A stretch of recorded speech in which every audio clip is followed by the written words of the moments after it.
days are never ending,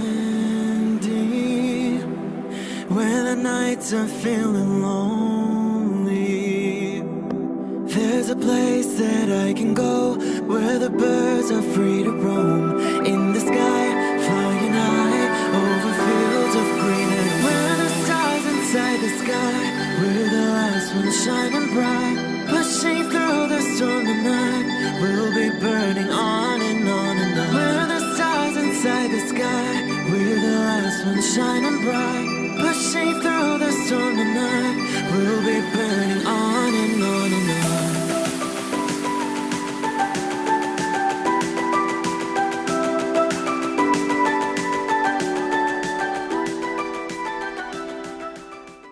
Hello Leo, this is Inspire 2016 with your weekly tarot reading for the week commencing the 3rd of February until the 10th of February 2020. The first card for you is representing, how do you feel about yourself? Your card is the 9 of Pentacles. You have worked hard to get here, so now, sit back and relax and enjoy some of life's luxuries. You deserve it. Do not be afraid to splurge, indulge or pamper yourself, particularly if it is as a reward for all of your hard work. Treat yourself to a special occasion, to simply celebrate the journey you have been on to achieve your goals and to re-energize yourself for the next phase. You are close to reaching completion, so acknowledge this and then prepare for what will come after. Sometimes, however, the 9 of Pentacles can indicate that you are close to reaching your goal but you have not yet made it. So, as a result, you may want to stick to your program and continue sacrificing until you have reached that goal. You are showing great self-discipline and self-control to ensure you get to where you want to be. Whilst the suit of Pentacles typically focuses on material wealth and gain, the 9 of Pentacles also suggests that you are in harmony with the nature that is around you. You have an appreciation for the beauty and abundance found in nature and you are able to harness this energy to bring pleasure into your life. You may enjoy gardening or floristery, or you may simply like to pass your time in the beauty of nature with picnics or walks in the park. The 9 of Pentacles can indicate a time of restraint, poise and grace. The figure in the card is very ladylike and refined. She lives a comfortable, luxurious lifestyle and is able to keep herself looking nice. This is a time when you need to carry yourself with grace and refinement, and to be tactful and diplomatic in your dealings with others. The second card for you is representing, what do you want most right now? Your card is the Queen of Swords. What do you want most right now is balance, impartial judgment and intellectual understanding. You will meet a female significant figure who is most likely from the air sign, who is stern and composed, and without much feeling. If you are single, she might be someone that you're looking forward to be your partner. On the other hand, this card also represents the intellect's ability to judge and discern impartially, without the influence of emotion or sentimentality. She likes to know the how, what, why, where, when and who of everything to help her make sense of her environment and to better understand others. It is not that she does not care about others, but she connects to other people through an intellectual understanding rather than an emotional understanding. The Queen of Swords is a sign that you need to be independent in thought and in judgment. You must use your unbiased intelligence in order to make a judgment of a particular situation, drawing upon every piece of information and fact that you have gathered along the way. Empathy or compassion towards others may distract you from the task at hand, so it is important that you think with your head and not with your heart at this particular time. Do not let emotion get in the way. Rather, use fact and logic to make your decisions. The Queen of Swords also has an innate ability to tell it like it is. She is a quick thinker and highly perceptive, and as such, she can cut through the noise and confusion to get straight to the point. There is certainly no beating about the bush, or softening of her comments, opinions and thoughts. She is upfront and honest about her opinions, and expects the same from others. The best way to interact with the Queen of Swords, therefore, is to remain as impartial as possible, and to present your thoughts and opinions concisely and honestly. The third card for you is representing your fears. Your card is the Six of Wands. You are afraid and doubting your abilities and your potential for success. You may feel negatively about yourself and as if you have failed both yourself and others. You are lacking confidence, and need the support and recognition of others to pick you up and give you strength again. You have had a fall from grace and have not received the public recognition you were seeking. You have either received no feedback for your efforts, or negative feedback.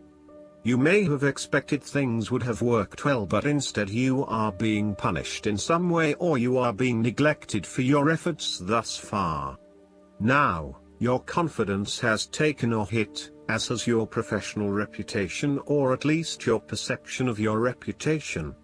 If a particular project has not been as successful as you had hoped, you may be no better off moving to a new environment so that you can rebuild your personal reputation and brand, rather than trying to fix something that has already broken. You may be trying to achieve too many things at once and may not be doing a good job at juggling all of these commitments. It may be best to focus on only a few things and do them well. This will help you feel more inspired and motivated about the activities you do commit to. This card can reflect the transitory nature of success. One moment, you are on top of the world because you have achieved great things, but then the expectation has been set that you will continue to perform to this level, and when you do not, then you are suddenly knocked down and criticized. While victory and triumph feel great at the time, recognize that it is only temporary and you will have to continue sustaining a high level of performance to be acknowledged. The fourth card for you is representing what is going for you. Your card is the Four of Pentacles. You are very conservative about money and are not inclined to gamble in financial matters. You are very protective of what you have accumulated over time, and slowly and steadily you increase your net worth through saving money and safe investments. You are self-sufficient both financially and emotionally, as you often equate money with emotional security. This card also indicates possessiveness, greed and an overly cautious approach to life. You may be afraid to take risks, both financially and emotionally, for fear of losing everything that you have attained so far. As a result, you may be vaguely unhappy and unfulfilled. Deep down you are starting to realize that you have sold out for a conservative and overly safe approach to life. Thus, the Four of Pentacles indicates one of the dangers of prosperity, the temptation to value money far above its real worth. If wealth and financial success lead to a miserly or penny-pinching attitude, then you have found yourself in a narrow-minded state where nothing is perceived to have any significant value other than money. This attitude is an expression of extreme attachment to the material things of the world and is unhealthy in the long term. Sometimes, the Four of Pentacles can indicate an inflexible attitude that is resistant to change. You have already established a way of living that now works for you, so why change? Change appears to be a threat to your certainty, safety and security, and may place you at risk of losing all that is important to you. Any suggestion of doing things differently is therefore going to be met with resistance for fear of how it will impact your personal sense of security. Thus, you are more likely to favor tradition and tried and tested ways of doing things, rather than taking any risks at this point. The fifth card for you is representing what is going against you. Your card is the Five of Wands. You have tendency to avoid conflict wherever possible. You may find that any sort of tension or conflict makes you feel quite uneasy and you wish it would just go away.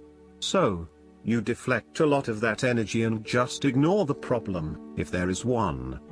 The trouble, however, is that in doing this, you may just be pushing some of your own concerns to the side, without really dealing with them or being assertive about them.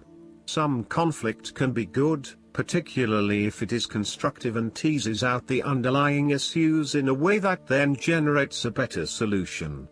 Consider whether always avoiding conflict is the best way to go, or if you are finding yourself just compromising on what is important to you. You are no longer up against so much competition and can just be. On more personal level, you have worked through your anger and hostility and you feel more secure in your relationships. You do not have to constantly prove yourself anymore. There is a realization that you do indeed need focus to achieve your goals. You have come through a period of scattered thought and random ideas only to find yourself in the same place you were when you started. You now acknowledge that if you are to progress your goals further, you must focus your attention on your key priorities and stay committed to your goal without considering even more possibilities or opportunities. The last card for you is representing the likely outcome that you may have. Your card is the Ten of Cups. This card is indicative of a harmonious and loving family life. All family members are getting along with each other and there is a lot of happiness and love shared. No one is fighting or causing any tension. Instead, it is an environment of peace and happiness that lends itself to warm and loving relations. The presence of the Ten of Cups may even reflect an upcoming family holiday where you can rest and relax together, creating fun and happy family memories. There may be a family reunion or a family celebration where members of your extended family come together. This is a wonderful time to bond with your family and lay the foundation for a happy and harmonious future together. The Ten of Cups is also a very positive card in terms of romantic relationships and may indicate either the beginning of a new, very happy relationship, or the ultimate satisfaction of a long-term relationship. Commitment and love are the requirements of such satisfaction, yet this card promises that with the required effort a lasting love can be built. The time will also be made for the enjoyment of pleasures, which may be shared with another person whom you love. Outside of relationships and the family, the Ten of Cups is also reflective of your personal values system and what you believe will bring you the ultimate fulfillment and happiness in your life. This card represents a time when you are very clear on where your personal beliefs and values lie and you have successfully created a life that is aligned to those values. It may reflect a spiritual or religious person who lives in peace and harmony. It may also reflect strong family values that were instilled within you early in life which are now helping you to create a fulfilling lifestyle. The Ten of Cups encourages you to follow your heart and go with your intuition about where the best opportunities lie. As an intuitive person, you know that you can trust your gut feeling to guide you. When you feel truly happy and inspired about something, you know that that is the way to go. Aim to seek out opportunities that make you feel fulfilled and that are aligned with your personal values, rather than simply following the path that others expect you to take. You have to do what feels right to you and you only. Last but not least, the guidance card for you is the Horse. The horse appears on your path to offer assistance. If you're asking a question about your life, the horse says that you will indeed receive help from another to aid you on your quest. Too often, do you refuse help from others? Do you sometimes feel that although you give to others, no one helps you? Well, you don't have to walk the whole way alone. You can get help. The horse appears to remind you that assistance is for the asking. Sometimes you need to be carried to get to your destination. Trust that when the horse appears, help is yours. Remember to ask for it. I hope that you enjoy everything, and if you like the reading, just please click subscribe and you will get instant notifications every time we publish a new video right to your YouTube. Thanks.